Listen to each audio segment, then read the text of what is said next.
You're entering Corsi Nation. This is Dr. Jerome Cosi. Today it's Friday. It's May 2nd, 2025. Thank you for joining us on CorsiNation.com. We're back with this flagship, which I've been broadcasting on for years. And I'm fully back now, engaged in politics again. Finished with the Mueller investigation.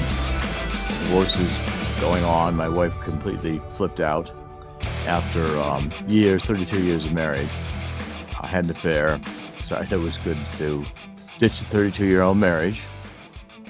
I guess the pressure of me being in politics was just too much.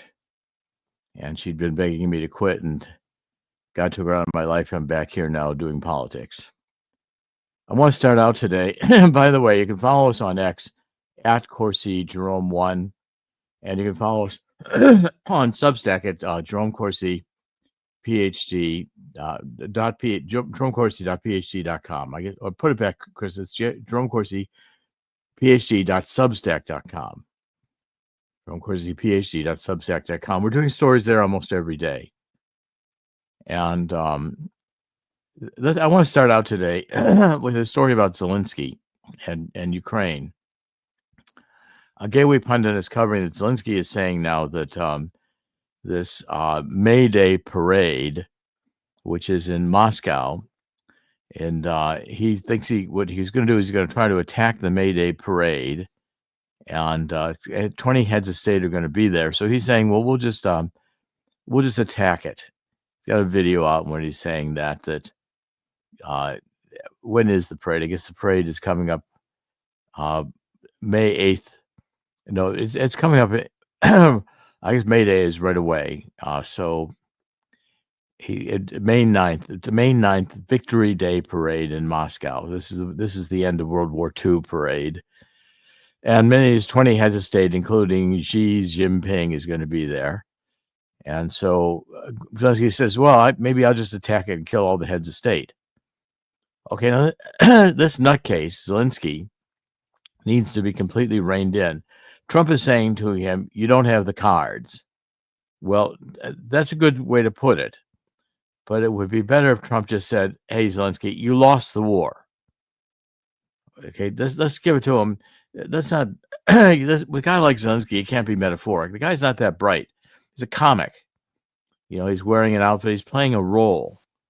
This guy doesn't have a clue what it is to be head of state. He doesn't have a clue what it means to kill all these people. I mean, all these things that are going on, Zelensky is oblivious to because he's a comic.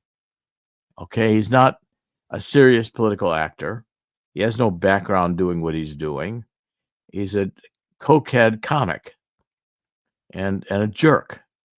For all I know, the guy's probably got other skeletons in his closet.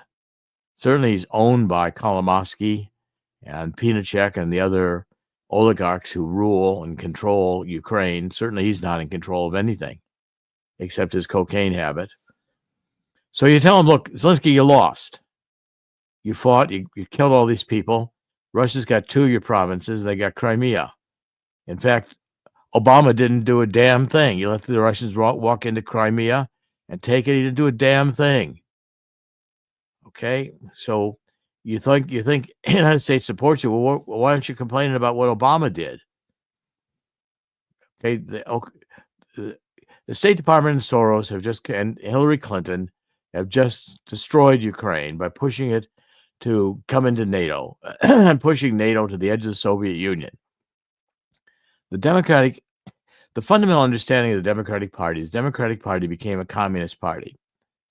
That happened sometime around Obama. Obama just took it to be Communist Party. Obama was a communist from the beginning.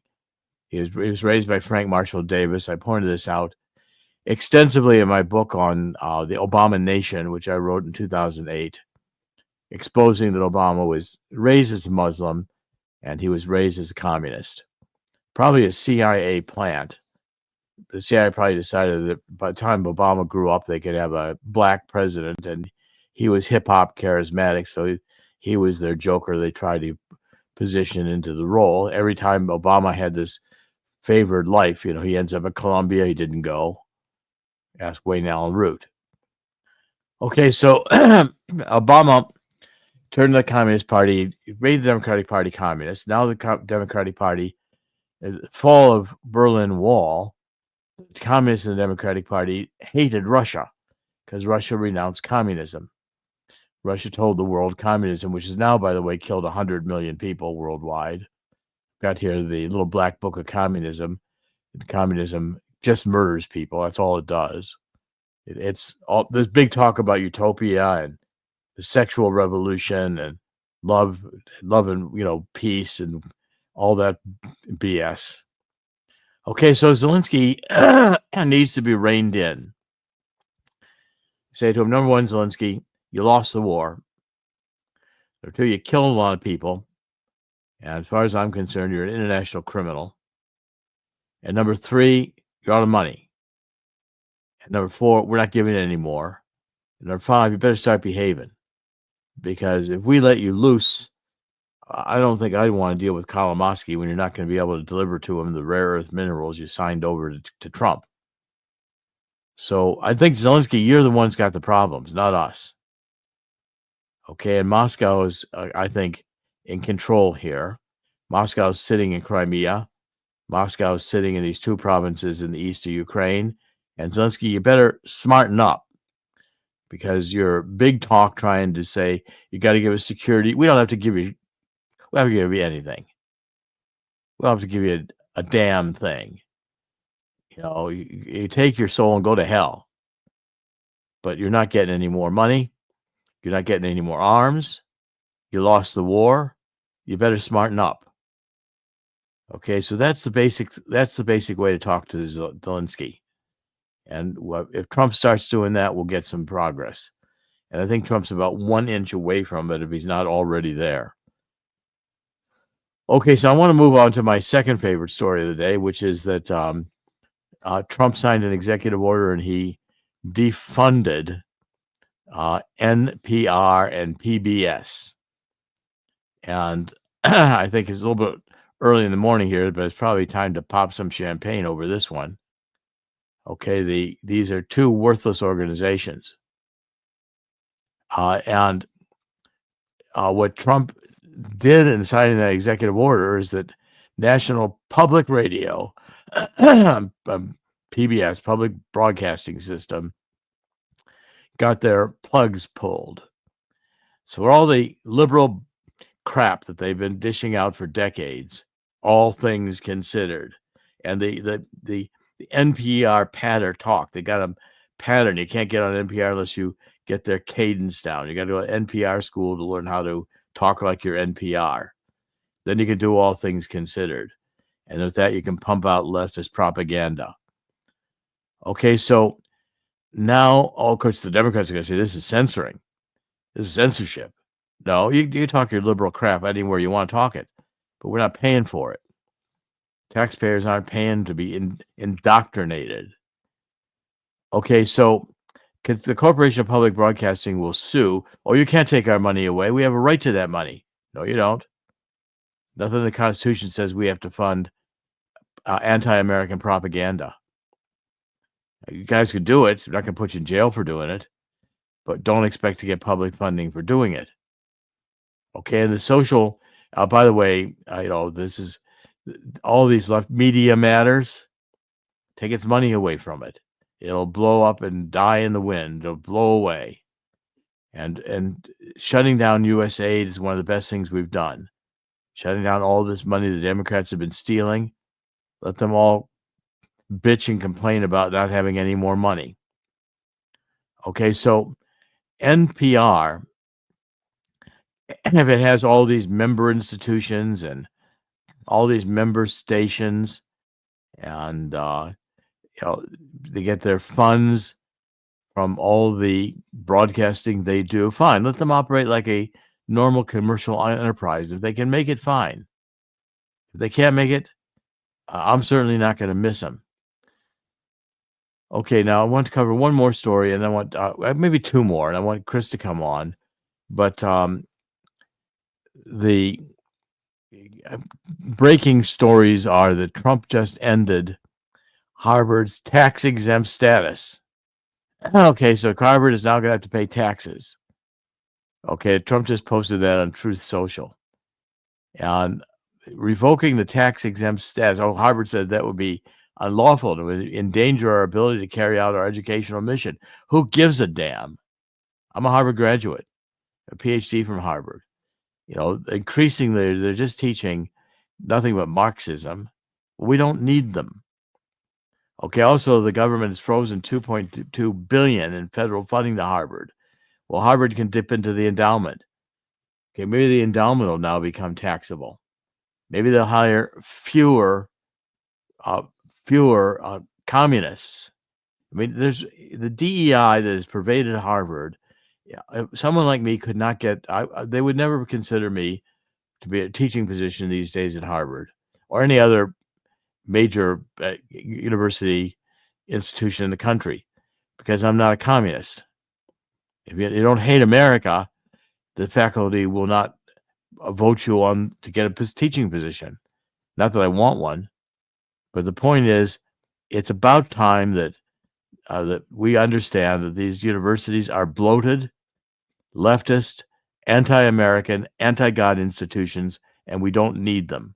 It shut down the entire university system as far as I'm concerned. I wouldn't care less because they're not teaching anything. Shut down the teachers union. We don't need them either. Shut down the public schools. We don't need them either. This is not this indoctrination. Get rid of the school buses. They just block traffic every day. Let people homeschool their children. We need to get back to fundamentals of God, reading, writing, and arithmetic, etc. That would be, again, a great breath of fresh air. Of course, the Democrats' heads will explode because they want to support Venezuelan MS-13 thug terrorists, mother rapers, father rapers, baby rapers. That's what they want to support. Okay, now also China, which had rioting yesterday in some of its factories because of the tariffs. China, first of all, is a weak country.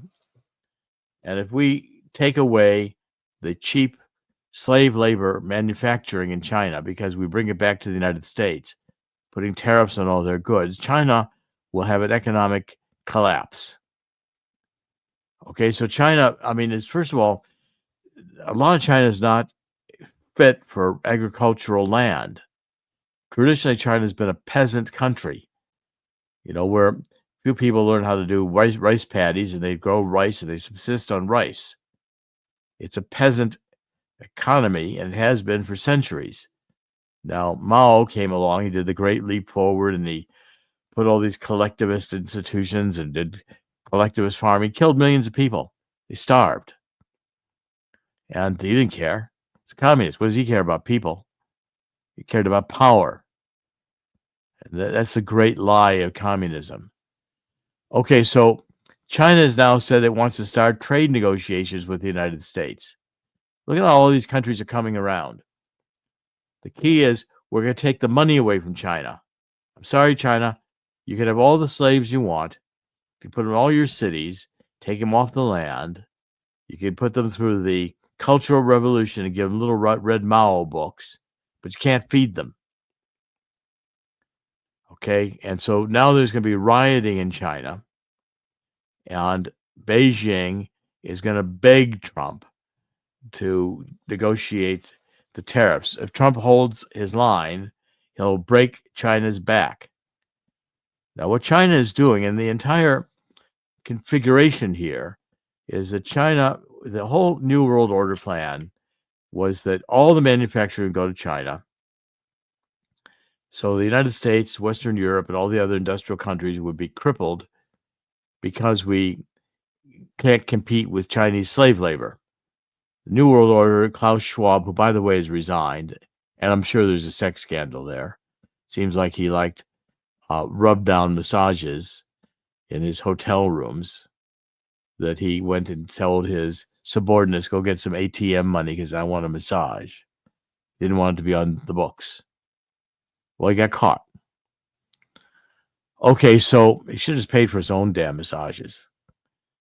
Okay, so, of course, all these communists, all these big deal world leaders, all these Zelenskys want somebody else to pay for their cocaine. while they are engaged in pedophilia and sex trades. If you think those massages were about conditioning, you're wrong. Okay, so China is on the verge of collapse, which means we don't have to have war with China. We just have to destroy it economically. Now, China holds a lot of our debt, and they're going to retaliate. Okay, and I'm telling everybody to prepare for some economic chaos. Okay, that we're seeing how volatile the stock market has been. It continues to be volatile.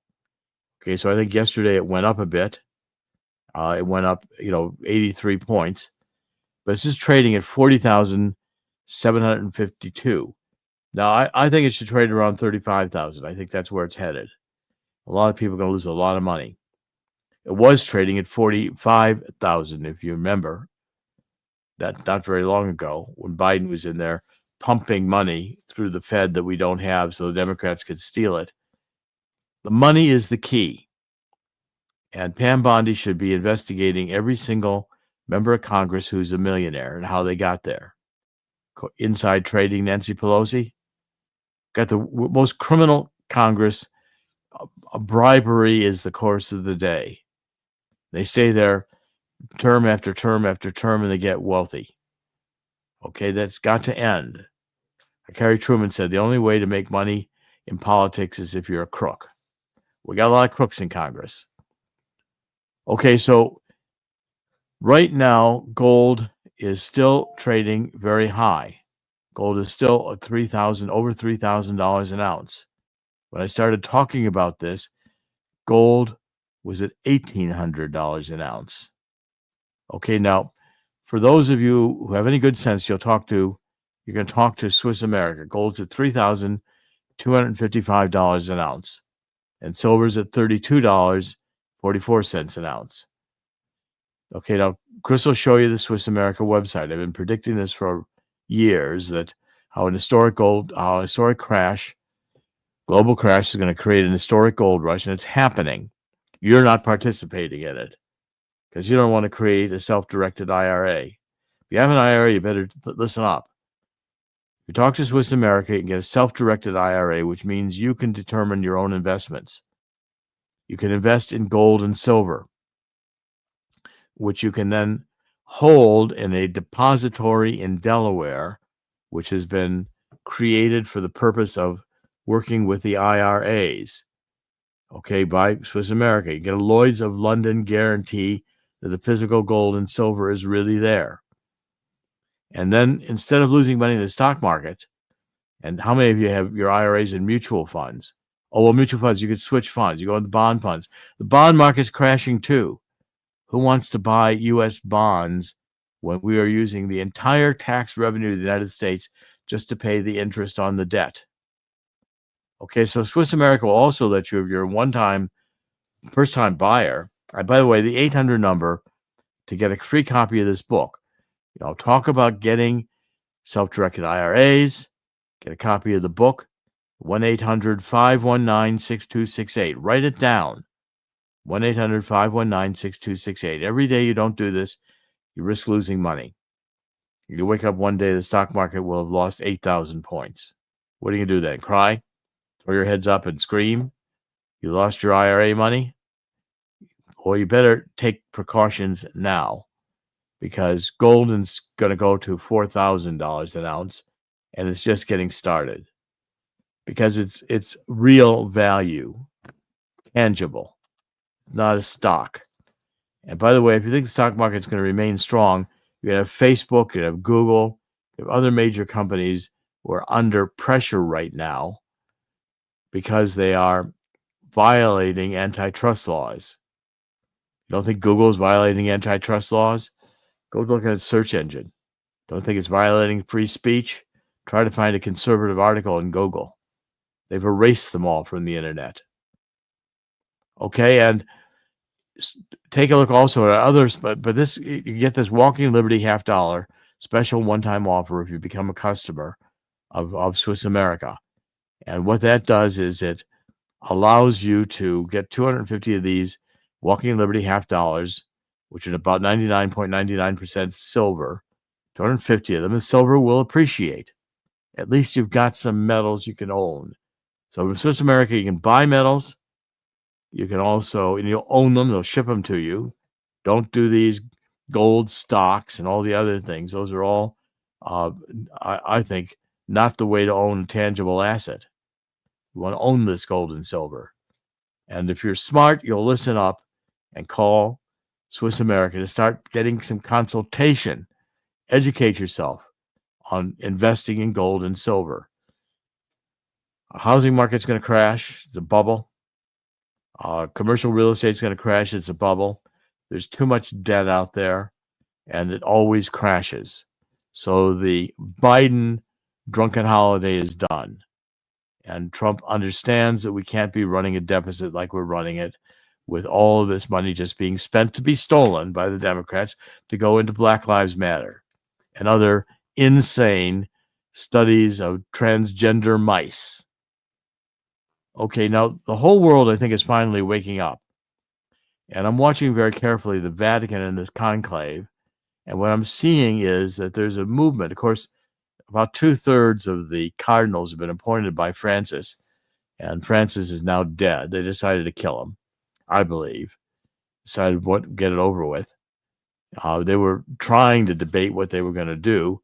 Of course, the CIA intervened under Podesta and got rid of Pope Benedict, and that was called the Catholic Spring, just like the Arab Spring and the Orange Revolutions and all that other BS that was shoved at us by the Obama Soros faction. And so therefore, now we're going to see what the conclave does. It starts on May 7th. It's coming up very quickly. But I think the Catholic Church has got a real dilemma here. Francis did not sell his agenda very well. Okay, so Francis kept saying, well, he was, celebrating Jesus Christ at Easter as the center of all the Catholic and Christian faith. But okay, we have to be LGBT.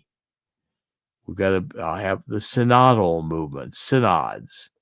And the synods are going to be these meetings of bishop meeting with the clergy and finding a place for this disenfranchised minorities, gays and lesbians and transgenders and necrophiliacs and all kinds of other snuff sex killers.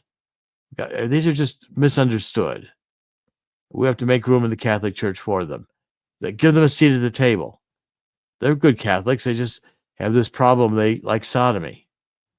That we can overlook that, can't we? No, we can't overlook it. It's go back and read Sodom and Gomorrah.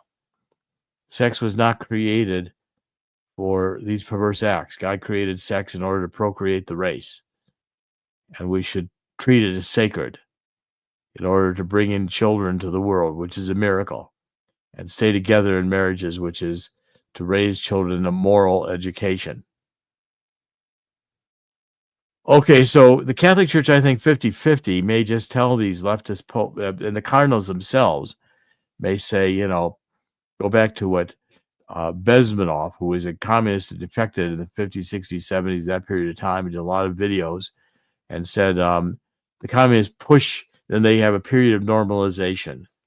Well, I think the cardinals are saying maybe we better get a little bit more conservative pope here, because pretty soon, we're going to be paying a lot of money because we're losing all the church property in the United States because we're paying all this money to the altar boys now grown up who the priests sodomized. It's going back to the 1950s and probably earlier than that. Okay, so that's a huge scandal. The church is losing its property. So the Vatican still got its gold, but of course the Vatican Bank is working with the mafia these days. And the Pope is LGBT. Well, LGBT goes bankrupt and broke. So the Vatican's going to go bankrupt and broke. And by the way, Trump is tired of waiting for Boeing, DEI, to produce his new Air Force One. He's tired of the old one.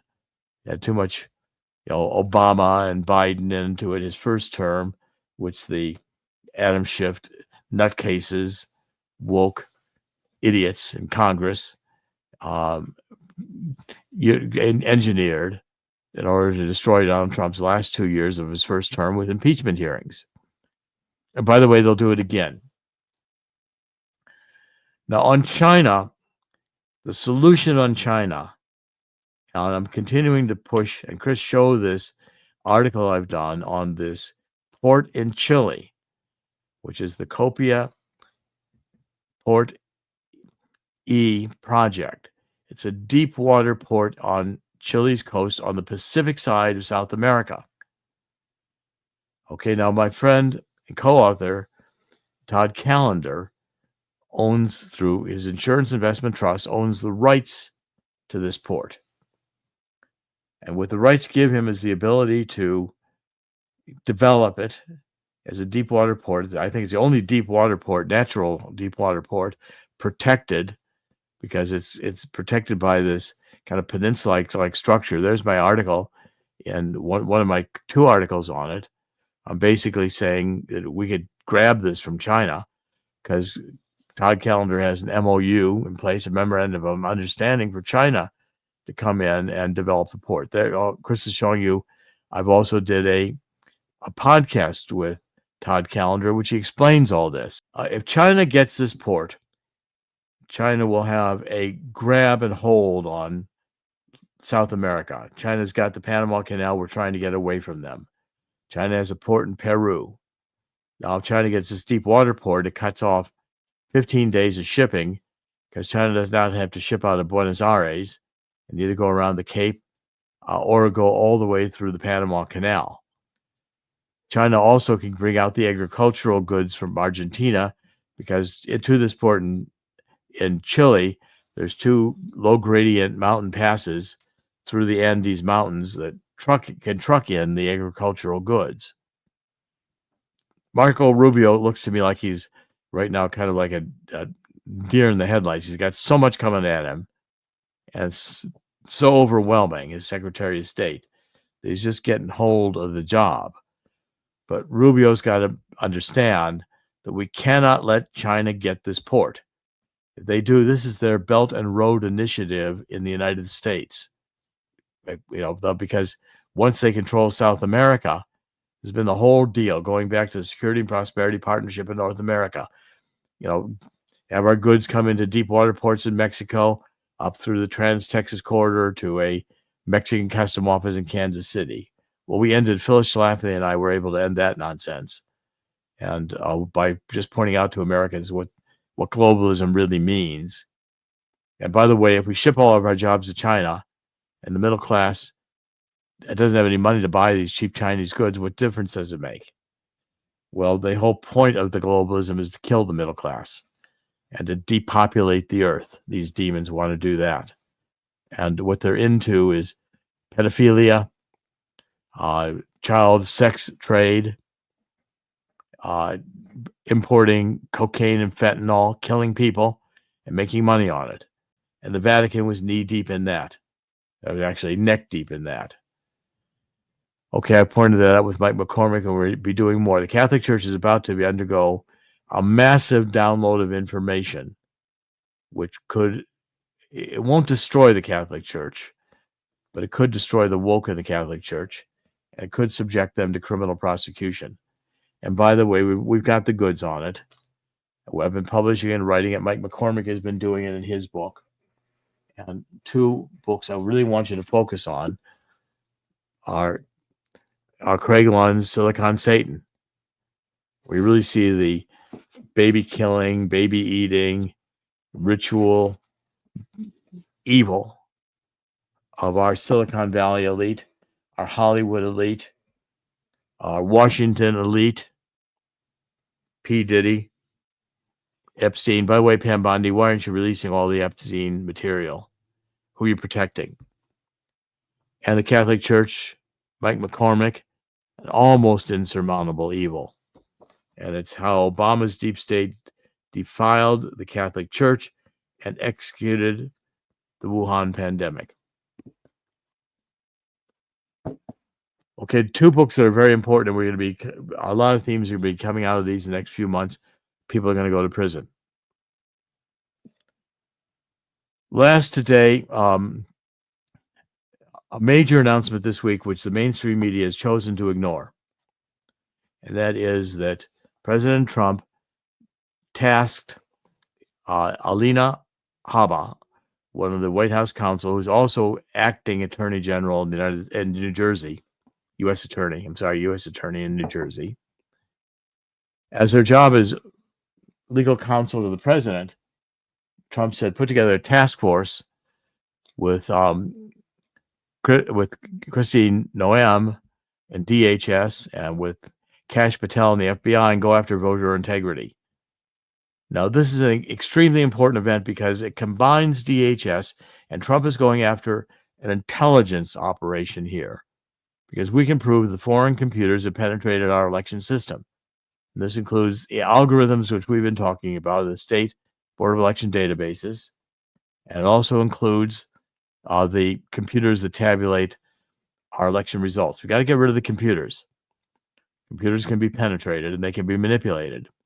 We got to go to voter ID, proof of citizenship, paper, everything, paper ballots, paper, everything, hand counting, starting at the precinct level. Okay, if we do this, we're going to restore democracy. The Democrats are going to be completely insane, and they're going to be supporting things like Venezuelan criminals, vote stealing, child sex trade, bizarre sexual practices. Let's get the Democrats to support all these demonic things. The Democratic Party is the party of evil. Then let's portray it as such, and let's let the American people see it as such. The Democratic Party needs to be destroyed and also defunded and blown away into the wind. Okay, these again, I think, are the major changes that Trump is bringing forth. And Trump has the hand of God on him. I mean, he was spared assassination by the turn of the head a millimeter at the right instant, split second. And that has to be the hand of God saving his life. I think Trump used it that way as well. Okay, now, Chris, come on for a minute. Let's do a quick wrap up here because we've covered a lot this week. Well, yes, I want to get back to this Harvard thing. You talked about defunding of, or at least taking taxpayer money away from Harvard, which is a great thing. I was looking at the Crimson report here, or the Harvard Crimson, I guess was called a while back. That's a student newspaper. Yeah, doing the story about this, and it winds up Harvard. And get this, gets a lot of money from Qatar, and more than you think, as a matter of fact. It's rather interesting. I want to get to that in just a moment here. It received 151 million from foreign governments since January 2020. It doesn't sound like a lot of money considering all the cash flow that goes everywhere, but that buys a lot of influence. So you're talking about the United Arab Emirates, Saudi Arabia, Qatar, Bangladesh. These governments, Azerbaijan, these governments actually will have influence within academia. This is, and they don't even just give money to Harvard, but I know Cornell gets a lot of money. Columbia. Columbia. I mean, Gets a look lot at of all the money. Palestinian protests. I mean, all the, what's taught is anti-Semitism, Right. and these universities have just become rotten.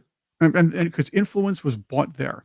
Claudine Gay, Right. who was president of Harvard, Yep. who was famous for plagiarizing her dissertation. Well, money talks, and you know what walks, and that's the whole thing. Yeah, I'm sure that Harvard and all these institutions thought, and the government will never pull money from us. They'll never stop our students from getting aid. They'll never. Certainly not with the Democrats, because the Democrats were sharing in the money. Right. But they also felt they needed this, the other money coming in, the endowments from these foreign countries. But again, that buys the influence. They're the people, or they're the nations, they're the governments, they're the wealthy oligarchs, if you will, that are influencing our youth today. And then have USAID fund the Politico and probably the Washington Post and the New York Times and every other communist newspaper we got in the country. Actually, I like to call it USAID because it doesn't aid anybody except for politicians. Well, except for the left, except for the communists. Right, I know. They figured out a great scheme. Get the money, do these budget reconciliations, and just have, okay, we're going to spend X number of $1 trillion we don't have because that's the money we want to steal this quarter. Right. Exactly. And in fact, I suppose if Qatar ever gave up funding and then came back and said, "Let's give you funding and let's have some more influence," you know what You know what the elite leaders of Harvard would say? Sure, come on. They'd say, "Welcome back, Qatar." Yeah. No, that's good. That's where I've you're been headed. waiting about a year to use that one. You've been waiting a long time for that Yes. one. Well, it's a I had good one. that teed up. It's a good one. Okay, so keep on that theme. I like it. Yeah, I like it. Welcome back, Cutter. Okay, this is Dr. Jerome Cosi. In the end, God always wins. God's going to win here too. And God created this place. He didn't create it to lose. Satan's going back to hell. That's the way God wrote it. It's already determined. Our job is to, first of all, begin to repent. And I think 2 Chronicles 7:14 makes that clear. Get down on our knees and ask God to forgive us for letting the country get to this point. So many babies killed since Roe v. Wade is enough to demand repentance. If we do this, God will hear our prayer and heal our land, and our land needs healing. It's going to take a while to get these demons chased out of here, but they will go. This is Dr. Jerome Cosi with CorsiNation.com. Thanks for joining us. We'll be back every weekday. So have a great weekend, and we'll see you again on Monday. God bless.